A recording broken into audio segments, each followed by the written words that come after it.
retrouvons pour le tuto couture numéro 4 sur les fentes indéchirables. Pour commencer, je vais vous expliquer ce que c'est qu'une fente indéchirable. Ce sont ces petites fentes que l'on trouve sur le bas des manches afin d'agrémenter ces dernières avec de jolis poignets. C'est souvent une technique qui rebute pas mal de couturières, mais comme vous le verrez ici, c'est finalement une technique qui n'est pas si compliquée que ça. Donc, préalablement à ce tuto, comme vous le verriez, j'ai prédécoupé ma fente à l'aide de ciseaux. Ici, elle fait 6 cm et demi.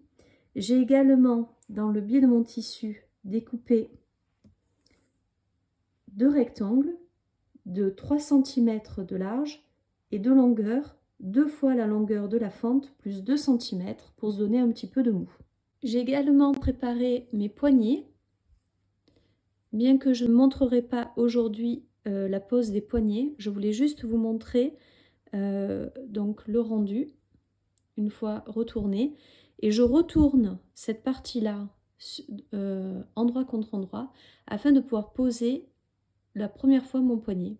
Le but étant d'avoir de jolies finitions sur l'endroit de mon tissu, je vais commencer à poser mon biais sur l'envers de ma manche en mettant donc endroit du biais contre envers du tissu et je viens poser des épingles.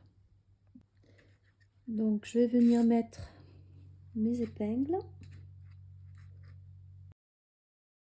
de mettre l'épingle du haut afin de me repérer et savoir quand c'est que il va falloir tourner.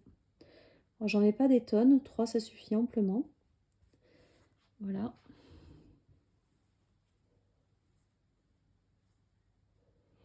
Là, je passe à la machine.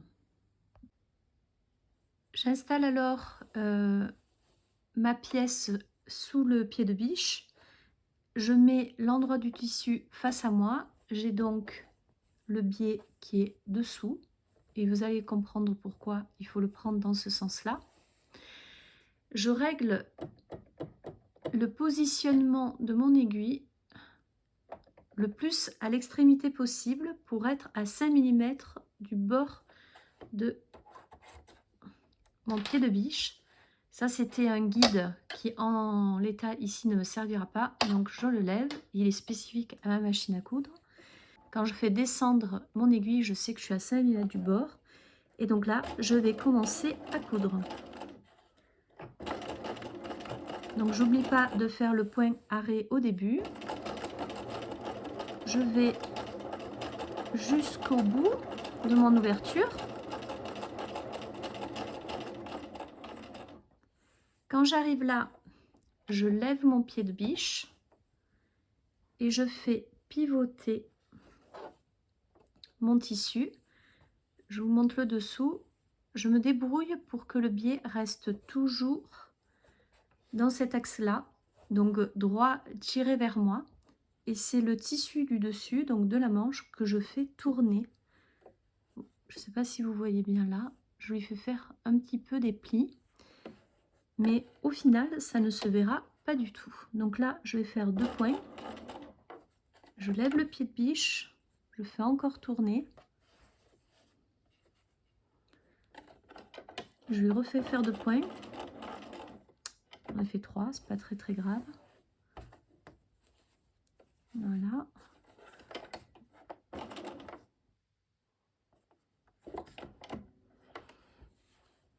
Et là, voilà. Là, on est exactement superposé.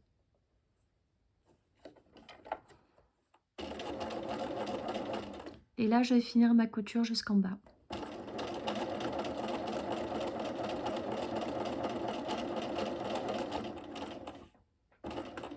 Pareil, je vais faire un point d'arrêt, soit 3 points d'arrière et 3 points devant. Je fais lever le pied de biche et là, je coupe.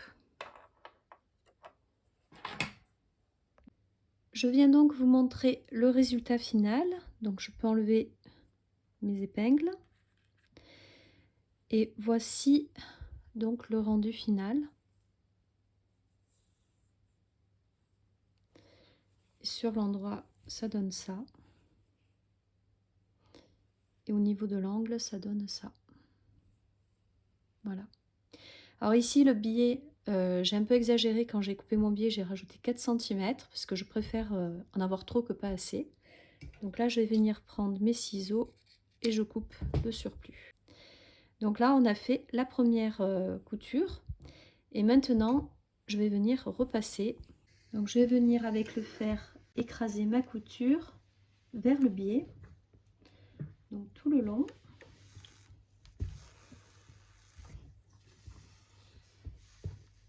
Et là, vous pouvez prendre votre ouvrage et l'ouvrir comme ça pour faire un bon travail. Et je vous recommande de le faire sur les deux côtés.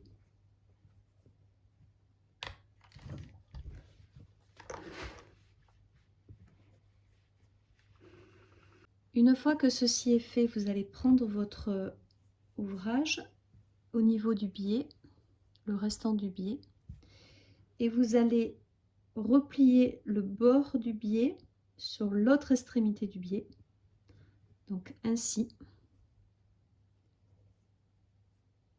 Voilà, comme ça, tout le long. Et vous prenez votre fer et vous venez écraser la couture.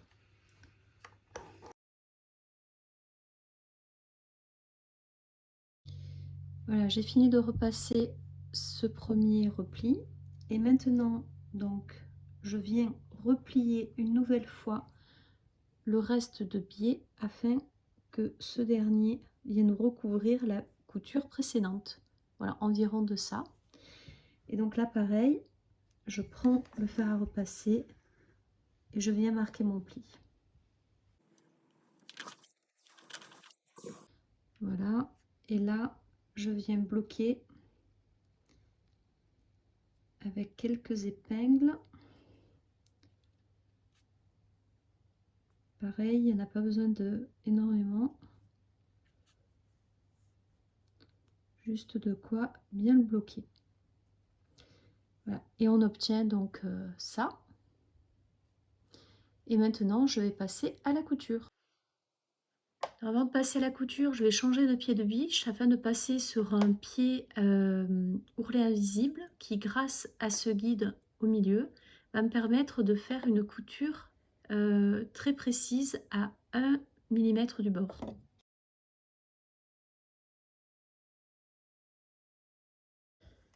Donc là, je vais positionner, je vais faire les réglages de ma machine préalablement. Donc je vais faire un réglage avec un point à 2,8 et je vais déplacer mon aiguille afin d'être à 1 mm du bord. Donc là c'est pas bon, là on est bon, et donc là j'y vais. Donc toujours le point d'arrêt au début et à la fin de la couture.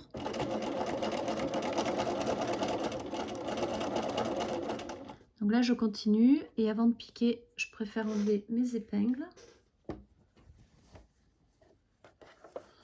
Et quand on va se retrouver dans le coin ici, en fait je vais mettre le tissu tout droit et je vais au fur et à mesure y aller doucement pour faire passer par petits plis les amas de tissu qui sont là.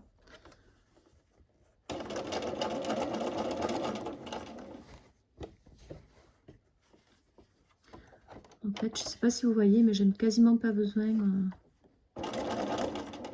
faire passer le tissu.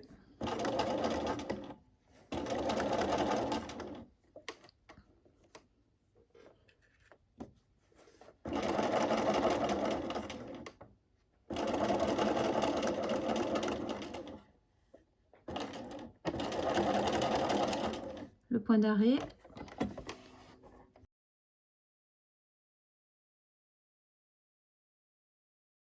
Je vous montre donc le résultat de ma couture d'un peu plus près. Voilà ce que ça donne. Refermer sur le bas de la manche, ça donnera ça. Je vais donc maintenant tourner mon travail sur l'envers, replier bord à bord mon biais, comme ça.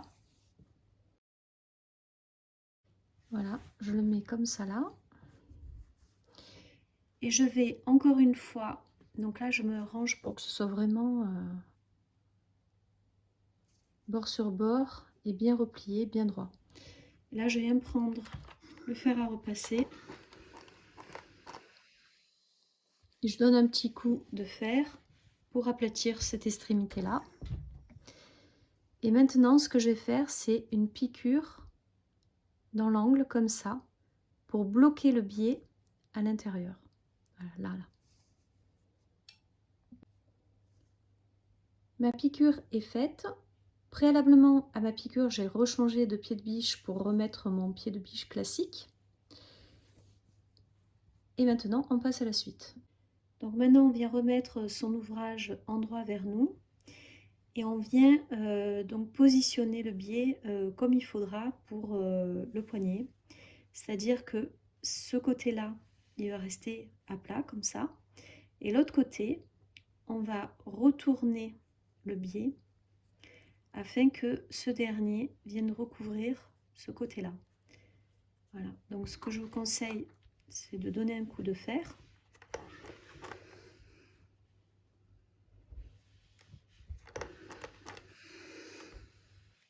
Voilà. Et ici, sur cette extrémité-là, on va faire une petite piqûre à 3 mm du bord pour bloquer le biais dans cette position-là, pour que quand vous allez mettre le poignet, que vous compreniez dans quel sens il faut le mettre.